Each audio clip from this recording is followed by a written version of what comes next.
9 TV నేను ప్రియాంక తక్కువ కాలంలోనే తెలుగు తమిళ చిత్ర పరిశ్రమలో వెలుగొందిన ఆ నటి ప్రయాణం ఒక అమూల్యమైన అవకాశంతో ప్రారంభమైంది. తన అందం నటనతో ప్రేక్షకుల హృదయాల్లో చెరగని ముద్ర వేసింది. అతి తక్కువ కాలంలోనే స్టార్డమ్ను చేరుకొని అనేక విజయాలు అందుకుంది.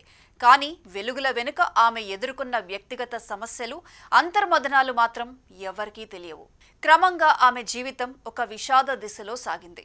చిరునవ్వు వెనుక దాగి ఉన్న ఒత్తిడులు, భావోద్వేగాల గందరగోళం చివరకు ఆమెను ఊహించని ముగింపు వైపు నడిపించాయి. ఒక్కసారిగా ఆమె మరణం అందరినీ కుదిపేసింది. ఆమె మరెవరో కాదు, హీరోయిన్ ప్రత్యూష. ఆమె మరణం వెనుక ఉన్న కారణాలపై ఇప్పటికీ అనేక ప్రశ్నలు జవాబులు లేనివిగా మిగిలిపోయాయి. ఇప్పుడు ఆ హృదయ విదారక కథ వెండితెరపైకి రానుంది. ఆ పాత్ర ఎంత సున్నితమైనదో, ఎంత భావోద్వేగభరితమైనదో తెలిసిన ప్రేక్షకులు ప్రత్యూష పాత్రలో ఎవరిని నటింపజేస్తారో అనే ఆసక్తిలో ఉన్నారు. అయితే ఈ బయోపిక్ లో అగ్రనటి రష్మిక మందన్న ప్రధాన పాత్రలో నటించబోతుందనే వార్త సినీ వర్గాల్లో చర్చకు దారితీసింది. ఆమె నిజంగా ఈ పాత్రకు ఒప్పుకుందా లేదా అన్నది ఇంకా అధికారికంగా వెల్లడి కాలేదు. కానీ ఈ బయోపిక్ పై ప్రేక్షకుల్లో ఆసక్తి పెరుగుతోంది. ప్రత్యూష జీవితం నిజంగా ఒక భావోద్వేగ ప్రయాణం. తెరపై వెలుగులు నింపిన ఆమె అసలైన జీవితం మాత్రం ఎన్నో సమస్యలతో నిండిపోయింది. కెరీర్లో మంచి అవకాశాలు దక్కించుకున్న సమయంలోనే ఆమె వ్యక్తిగత జీవితం దారుణ మలుపు తిరిగింది. ఆమె ఆకస్మిక మరణం సినీ పరిశ్రమను మాత్రమే కాదు, ప్రేక్షకులను కూడా తీవ్ర ఆవేదనకు గురి చేసింది. ప్రత్యూష మరణం వెనుక కారణాలు పూర్తిగా వెలుగులోకి రాకపోవడం ఈ సంఘటనకు మరింత రహస్యాన్ని జోడించింది. అందుకే ఆమె కథ ఇప్పటికీ ఒక వీడని చిక్కుముడిగా మిగిలిపోయింది. ఇలాంటి భావోద్వేగాలున్న కథను తెరపై చూపించాలనే ఆలోచనతో బయోపిక్ గురించి చర్చ మొదలైంది. ఈ కథలోని భావోద్వేగాలను కరెక్ట్గా చూపించగల నటి అవసరం. అందుకే ప్రస్తుతం టాలీవుడ్లో అగ్రస్థానంలో ఉన్న రష్మిక పేరు ముందుగా వినిపిస్తోంది. ప్రత్యూష జీవితం కేవలం విజయాలతో మాత్రమే కాదు, ఆమె ఎదుర్కొన్న అనేక వ్యక్తిగత కష్టాలు ఈ కథలో కీలకం. ఇలాంటి పాత్రను పోషించడం అంటే ఏ నటికైనా సవాలే. ప్రత్యూష మరణం వెనుక ఉన్న మిస్టరీ ఇప్పటికీ అభిమానుల మనసుల్లో ప్రశ్నగానే మిగిలిపోయింది. రష్మికలో ప్రత్యూషను గుర్తు చేసే కొన్ని ప్రత్యేక లక్షణాలు కనిపిస్తాయి.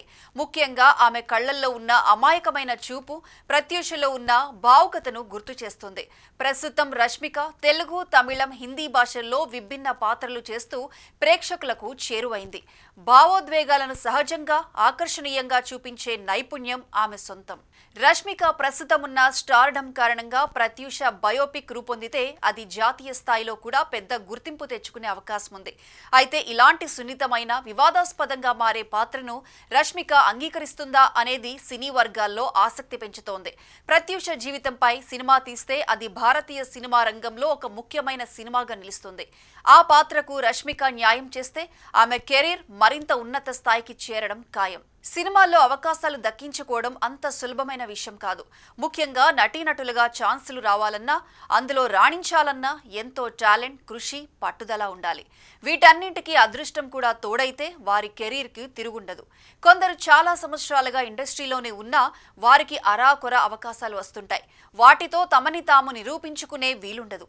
మరికొందరు ఒకే ఒక్క సినిమాతో ఓవర్ నైట్ స్టార్స్ అయిపోతుంటారు. ఇది చాలా అరుదుగా జరుగుతుంది. అలా ఇండస్ట్రీకి వచ్చిన నటి ప్రత్యూష చాలా తక్కువ టైంలో నటిగా మంచి పేరు తెచ్చుకొని ప్రేక్షకుల మనసుల్లో సుస్థిర స్థానాన్ని సంపాదించుకున్నారు. తెలుగులోనే కాదు, తమిళ్లో కూడా కొన్ని సినిమాలు చేసి అక్కడ కూడా మంచి పేరు తెచ్చుకున్నారు. 4 సంవత్సరాల్లో కేవలం 11 సినిమాలు మాత్రమే చేసి అందరి అభిమాన నటి అయిన ప్రత్యూష జీవితం విషాదాంతమైంది. 20 ఏళ్ల వయసులోనే తనువు చాలించి ప్రేక్షకుల్ని, అభిమానుల్ని వేదనకు గురి చేసింది. చక్కని మొహం, చెరగని చిరునవ్వు, ఆకట్టుకునే నటన, మంచి నటికి ఉండాల్సిన లక్షణాలన్నీ కలబోసిన ప్రత్యూష మరణానికి కారణాలు ఏమిటి అనేది ఒక పెద్ద మిస్టరీగానే మిగిలిపోయింది. సినిమాను తలపించే ఆమె జీవితంలో ఎన్నో మలుపులు ఉన్నాయి, మరెన్నో సంఘర్షణలు ఉన్నాయి. అలాంటి నటీమణి వ్యక్తిగత జీవితం గురించి తెలుసుకోవాలనే ఆసక్తి ప్రతి ఒక్కరికి ఉంటుంది. అందుకే ప్రత్యూష జీవితాన్ని వెండితెరపై ఆవిష్కరించే ప్రయత్నం జరుగుతోందని వార్తలు వస్తున్నాయి. చూడాలి మరి ప్రత్యూష పాత్రలో నటించడానికి రష్మిక ఓకే చెప్తుందా లేదా అన్నది.